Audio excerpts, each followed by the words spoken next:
a statement posted on X just moments ago, the governor's office writes, quote, under pressure from the White House and State Department, USA House, which is a church acting as the official U.S. pavilion, is now denying entry to Gavin Newsom to speak with media after Fortune invited him to speak, end quote. Now, remember, the governor was invited to speak at an event at the World Economic Forum in Switzerland. President Trump went there and spoke earlier this morning. In an interview with CNN, Governor Newsom called Trump's speech, quote, remarkably insignificant.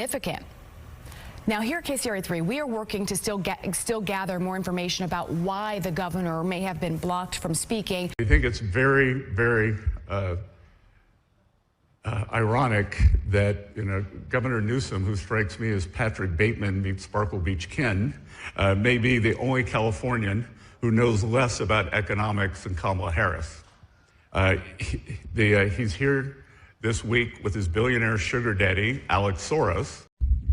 Hola Alex, ¿me permites hacerte una pregunta? ¿Estás contento de estar aquí en Davos? Somos periodistas, somos de Estados Unidos. ¿Se siente usted feliz promoviendo el socialismo y la agenda woke? ¿Estás feliz? No, por favor, vete. ¿Promoviendo el comunismo, el socialismo de Nueva York? ¿Están contentos con Trump? ¿Quién? ¿Acaso estás promoviendo el socialismo? ¿Quién eres?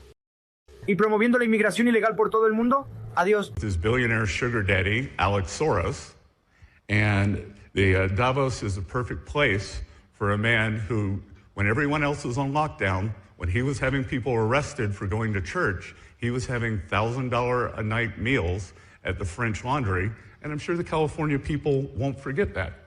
And I can tell my message to Governor Newsom is the Trump administration is coming to California.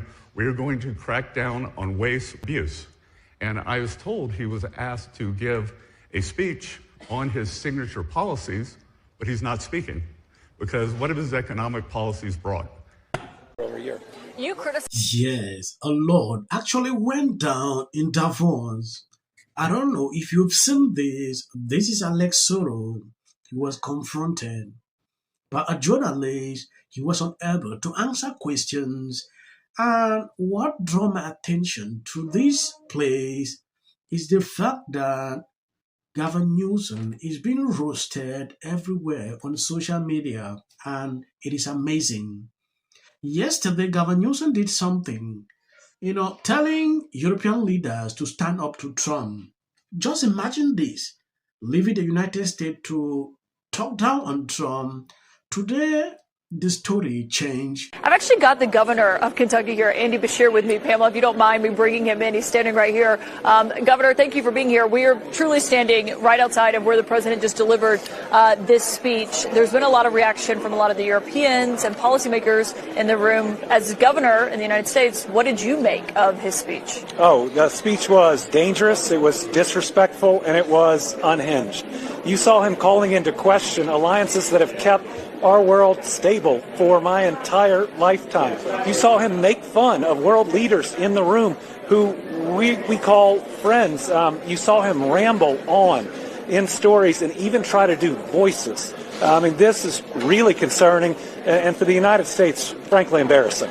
Did it reassure you at all that he said he would not use military force? So he basically made the argument that he would not use military force to take Greenland?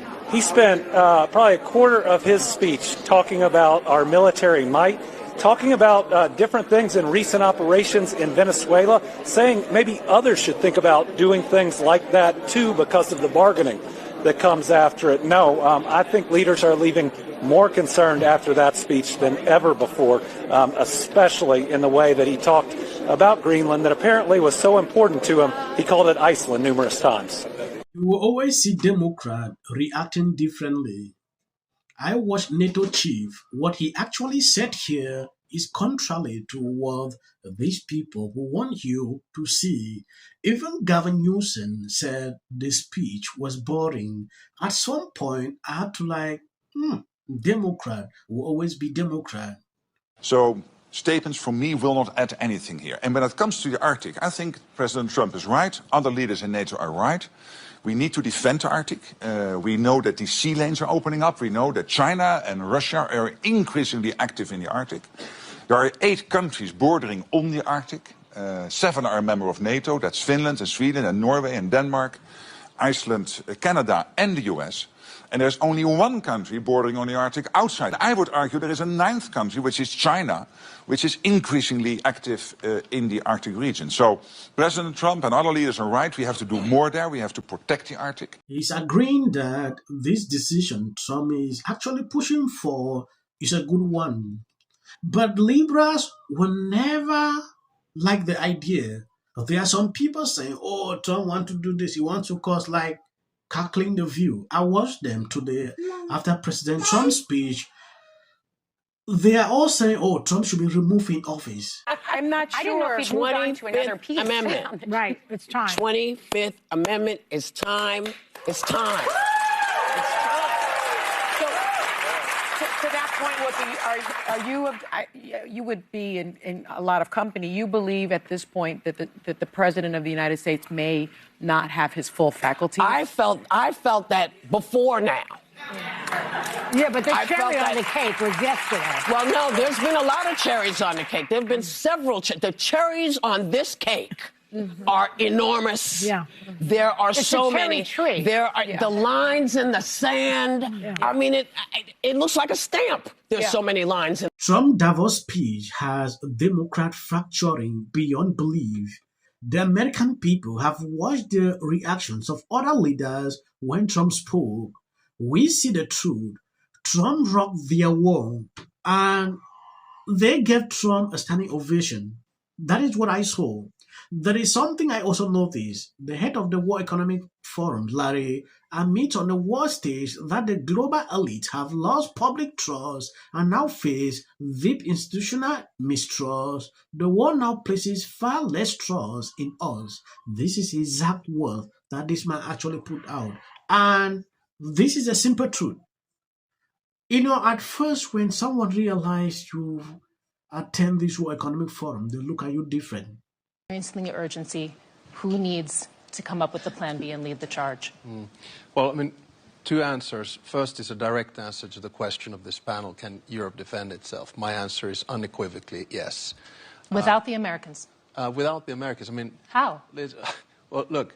But you're relying on them for these key elements. How would you do it at scale and at duration and at intensity? With an assumption that the United States would cut off completely any kind of work. Yeah. Well, if we look at the defense composure of Europe by and large, and a country like Finland, so how do we do it? We have conscription. 1 million have done it. We can mobilize 280,000 soldiers within weeks. We have 62 F-18s. Your next question is going to be, do they fly without Americans? No, they don't. But do we trust that they will continue to fly because it's in the interest of America to do so? Yes. We just bought 64 F-35s. We have the biggest artillery in Europe together with Poland. We have long-range missiles, land, sea, and air. We don't have these because we're worried about Stockholm, right? Okay. We are in Davos at the World Economic Forum. And the Trump administration and myself, we are here to make a very clear point. Globalization has failed the West and the United States of America. This guy from Finland is actually saying Europe can defend itself. If you look into NATO, look at the different countries, you realize America is top up there.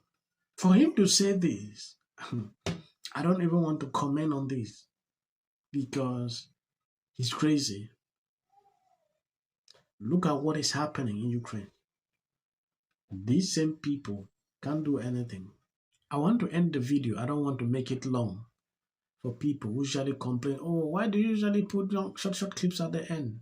That is for the YT algorithm. You can always end here. If you see most of my videos, I'm saying this all through. You must not watch these videos at the end, please. Share the video. And we're going to follow them on. Some people are too dumb to be allowed to do the news. One of them limits. On Lemon is the dingleberry hanging off the ass of American journalism. That it was the right. Hey, everybody. I just wanted to say I am so sorry for what is happening in Minneapolis. In a concentration camp. Nothing. This is a violation of what is known as the FACE Act.